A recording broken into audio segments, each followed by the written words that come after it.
You don't know how to remove your green screen in Davinci Resolve. I can fix that. All right, first things first, open up Davinci Resolve and start a new project. Then in this area, in the top left, make sure you're in the media pool tab, and then in this area, right click and click create new timeline. I usually use these settings with the time code at 0, and then I click create. Once a new timeline is created, on the bottom of your screen, click on the edit tab, and then in the top left, make sure you're in the media pool tab again. And then in this bin, right click and click import media. Navigate to where your green screen content is at, click it, and then click open. It'll be added to this bin. Click and drag that content onto your timeline. I'm gonna mute mine. And from here, we can remove the green screen. So on the top left, click on the effects tab, then make sure you're in this open FX section, and then click this magnifying glass to bring up the search bar and type in key, because we're looking for this 3D keyer. Click and drag this 3D keyer onto your green screen content, and then in the top right, the effects tab will be opened. So what I like to do from here is click this eyedropper with the plus, click this drop down for usage options, uncheck this auto black and white highlight box, and then all the way over here to the left, click this drop down and click open FX overlay. Then move your cursor onto the preview window where your green screen content is at, click and drag on top of the greens to start removing it. And you don't have to do it in one big line. You can do it in multiple lines. And if you need to go back and delete a line, you can go over here to the right, click this drop down for stroke, choose which line that you previously made, and then click delete stroke.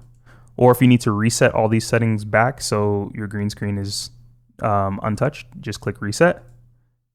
And just know that this setting will reset it to the pick setting instead of the plus. So make sure you click your plus again. And then you can start removing the green screen by clicking and dragging over the greens again. The reason that I uncheck the auto black and white highlight is just a personal preference. Like I really just don't like it, because when you click it, it makes it so everything you click is black and everything you don't click is white. And it's just supposed to be a better visual representation so you can get all of the green out of there. You can do that if you want. I don't like doing it. Also, I would recommend that you scrub through your content to make sure that all the green is removed, because as you can see right here, the green isn't. So I can just click and draw another line. And then you're probably asking yourself, wait, why is there a green haze around him?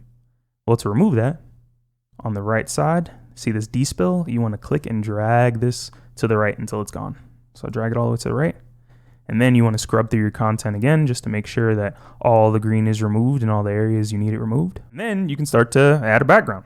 So what I like to do is go to the top left, click generators, make sure the search bar is cleared out so you can see all your options.